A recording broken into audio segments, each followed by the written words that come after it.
একটা ভুতুড়ে ঘটনা শোনাবো। রেডি হতে হতে সালটা 2015। কার্শিয়াংয়ের একটা বোর্ডিং স্কুল। আমি তখন ক্লাস 10-এ আইসিএসসি বোর্ডস এক্সাম দেব।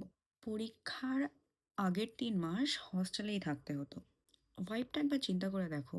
পাহাড়, শীতকাল, আর গার্লস হস্টেলে একটা রুমে 5-6 জন মেয়ে। আর পুরো গার্লস হস্টেল বিল্ডিং কিন্তু খালি। রুমের ভেতরকার বর্ণনা যদি দিতে হয় তাহলে একটা ছোট্ট রুম। রুমের ভেতরে 4টে বেড, 2টো বেড দরজার লাগোয়া দেওয়ালের দিকে, মাঝখানে একটা স্টাডি টেবিল, আর ঠিক উল্টো দিকের দেওয়ালের কাছে আরো 2টো বেড। 4টে বেডই কিন্তু দুতলা বেড। এছাড়া রুমে আর কিছু নেই। একটা হিটার লাগানো, আর রাত্রিবেলা সবসময় আমরা দরজা বন্ধ করে ঘুমোতাম।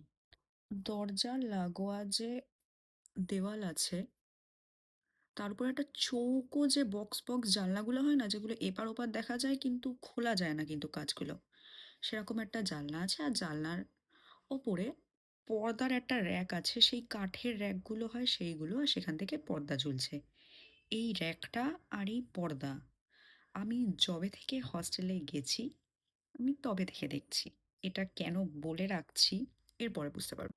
এবার প্রত্যেকটা হিল স্কুলেরই না একটা নিজস্ব ভুতুড়ে গল্প থাকে।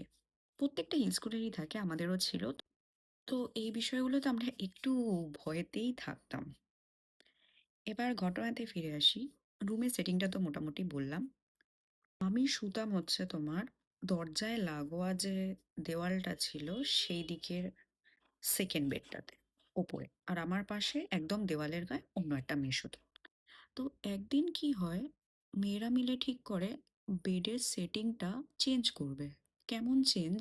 সেটা হচ্ছে, সবাই ভাবছিল যে মাঝখানে যে টেবিলটা আছে সেটাকে যদি দরজার দিকে একদম সরিয়ে দেওয়া যায়, আর 4টে বেডকে এক জায়গায় করে দেওয়া যায়। এই জিনিসটাতে আবার আমার খুব আপত্তি ছিল, কারণ সব একদম গায়ে গায়ে হয়ে যাবে, কনজাস্টেড ফিল হবে। কিন্তু তারপরে গিয়ে আমি রাজি হয়ে যাই।